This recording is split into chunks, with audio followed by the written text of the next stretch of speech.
The purpose of this video is to discuss needle depth, how to check it, and how to adjust it. Some of the reasons you would even consider adjusting or checking the needle depth would be issues with sewing, such as one needle out of the 15 needles not sewing as well as the others, shredding of thread, thread breaks, thread not picking up after trims or color changes, or just poor sewing quality all around. If the issue is all needles are sewing poorly or not picking up after color changes or trims, then the issue is very unlikely to be needle depth. Needle depth would be something that would need to be checked or adjusted after, say, striking a hoop or having a bird nest or some other kind of malfunction of the machine. And then following clearing that malfunction, that needle not sewing correctly, whereas all the rest of the needles still do. So again, if the machine sews poorly on all needles of the machine, it's unlikely to be the needle depth, particularly if the machine was sewing fine previously. So, determining whether or not you need to check or adjust the needle depth might come about by a couple of different ways. Perhaps you've called the service line and they've suggested that the needle depth on that particular needle might be incorrect.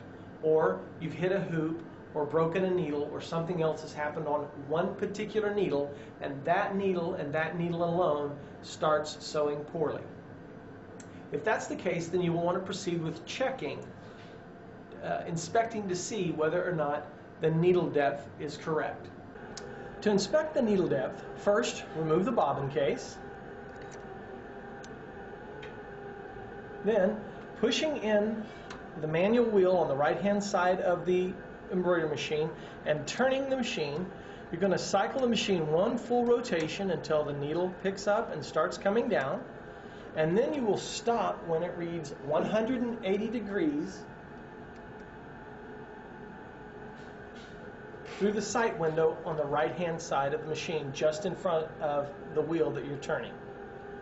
At this point, you should be able to notice by looking into the rotary hook that the needle is down below and visible inside the place where the bobbin normally goes. You should be able to see about 1/2 of the eye of the needle. So when you look in there, you may need a flashlight to look in and see whether or not you can see any of the eye of the needle. If you can see all of the eye of the needle or none of the eye of the needle, then you will need to take the next step to checking your needle depth.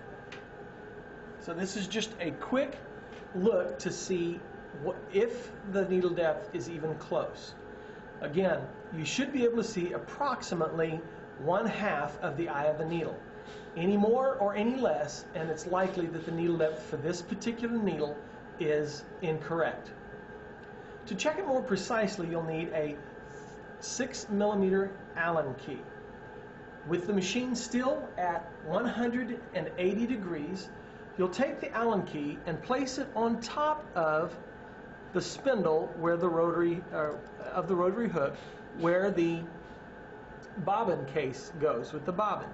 When you slide it in there nice and straight, what you should get is a slight scratching of the needle on the flat upper surface of the 6mm Allen key. If you've got that little slight scratching, then you know that the needle depth is correct. You want to make sure that you don't put the Allen key in at an angle either down or up, that you use the flat part of the Allen key on top of the spindle so that the flat opposite side of it is also underneath the needle. So you place it in there and you should be able to have just a slight scratching of the needle on the top side of the 6mm Allen key. If you can't fit the 6mm Allen key in between the spindle of the rotary hook and underneath the needle, then your needle depth is too deep. Again, making sure that you're 180 degrees or bottom dead of the looking through the sight window on the right-hand side of your embroidery machine. If the needle does not touch the surface of the 6mm Allen key, then the needle depth is too shallow. In either case, it will need to be adjusted.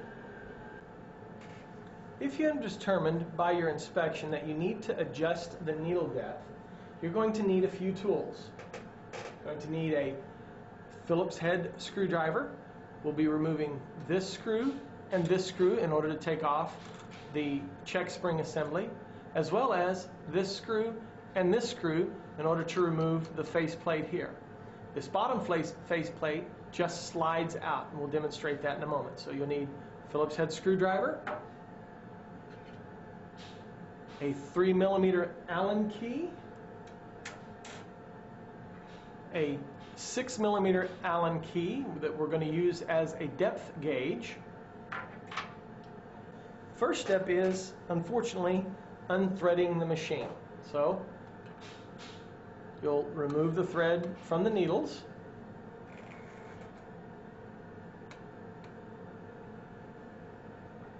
Then slide the lower faceplate out.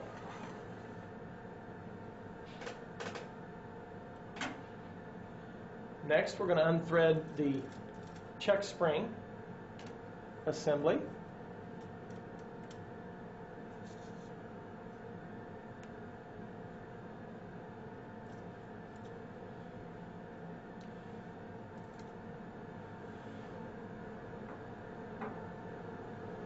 And then we're going to remove the check spring assembly.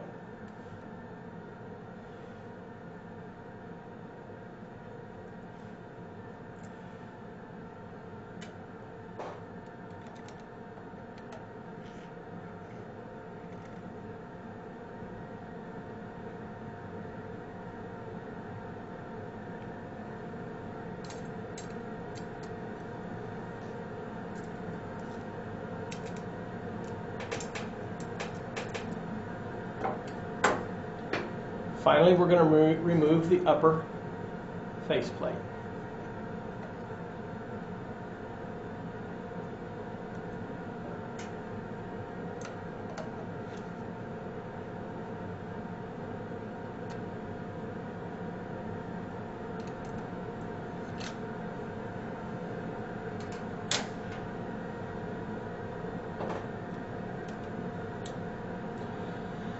Okay, so now what you're looking at are the individual needle bars.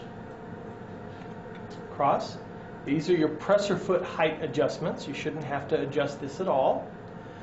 The way we're going to adjust needle depth is on the needle that we need to adjust. In this case, it's needle number 8. We're going to be adjusting the lower of these two clamps. This is called the needle bar boss. If you adjust the needle depth by adjusting this lower one, the needle bar boss, you will also have to correspondingly adjust the upper stop position, which is the upper clamp that you see. And I'll demonstrate that in a moment. Again, we're going to put the machine to 180 degrees. So we're pushing in and turning until the needle cycles down to 180 by viewing it through the sight window on the right-hand side of the machine. Then we're going to use our 3mm Allen key to loosen the needle bar boss, which is down here, the lower of the two clamps.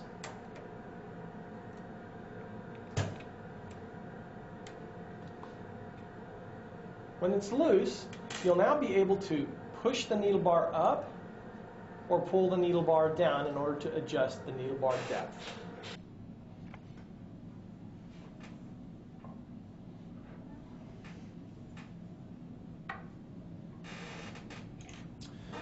So, with the needle bar boss clamp loosened, as you move this, you can pull it up or down in order to set the needle depth. At that point in time, with it loose, you're going to use your 6mm Allen key to, again, rest on top of the spindle of the rotary hook, making sure it's flat against it, slide it underneath the needle. And then you're going to adjust your needle bar up or down in order to get that light scratching touch of the tip of the needle on the surface of your 6mm Allen key. Once you've set the depth, Go ahead and tighten the needle bar boss clamp, but not really tight. Just make sure it's really snug. Okay. All right. So that's setting the needle bar depth. Now, once you've set the needle bar depth, you now have to adjust your upper stop position. 180 degrees is your lower dead position. So correspondingly, 0 degrees is your up position. So you're going to cycle the machine until you read 0 degrees through your sight window. And then you're going to loosen the upper stop. Let it drop a little bit. Make sure still at 0 degrees. And then you're going to raise it back up until it's against the upper part, and then you're going to push down just slightly on the needle bar. There's just a little bit of play there while the upper stop position is loose. So you're going to push down just slightly, and then push up until it's against the top. Don't squeeze it really hard. Just make sure it's snug against the top. Make sure that Allen key is pointing straight out so that your upper stop clamp is straight. Snug it, and then again, snug it a little bit here. Not too tight, just nice and snug. At that point in time, you've set your lower, from 180 degrees, you set your needle depth using the 6mm Allen key as your depth gauge. And then we went to 0 degrees to set our upper stop position using the upper stop clamp.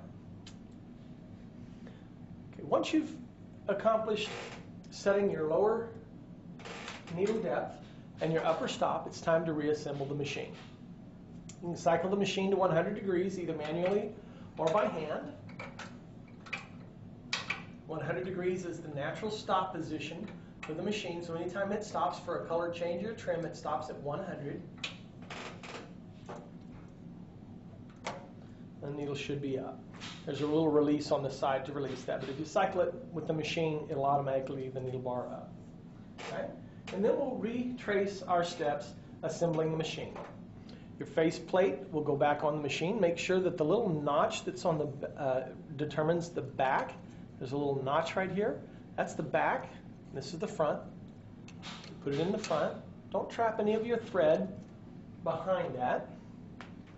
I'm just going to make sure I've got all my thread loose so it won't get trapped behind my face plate.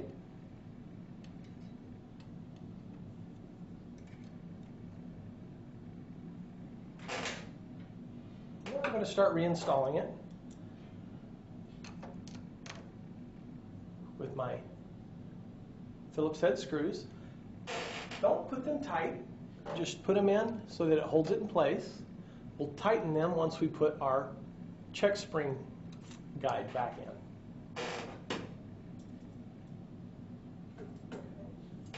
There's our check spring bar. Again, I want to make sure I don't trap any thread behind any of the components here.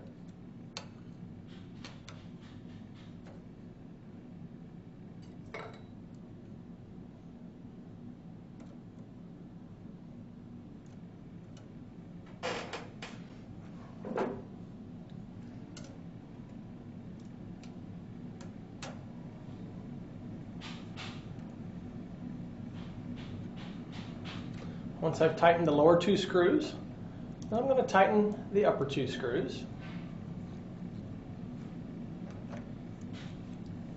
Then I'm going to replace the faceplate by sliding it behind. There's a little notch right there to slide it behind the check spring bar right there, and then sliding it into place. It's just held into place by magnetics.